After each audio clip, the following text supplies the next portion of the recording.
724 centimeters in feet? First of all, we need to know the value of 1 centimeter in feet.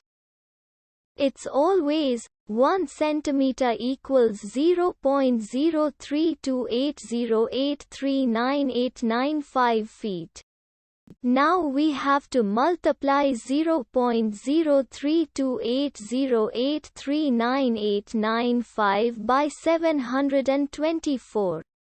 Therefore, 724 centimeters times 0.03280839895 feet equals 23.75328083898 feet.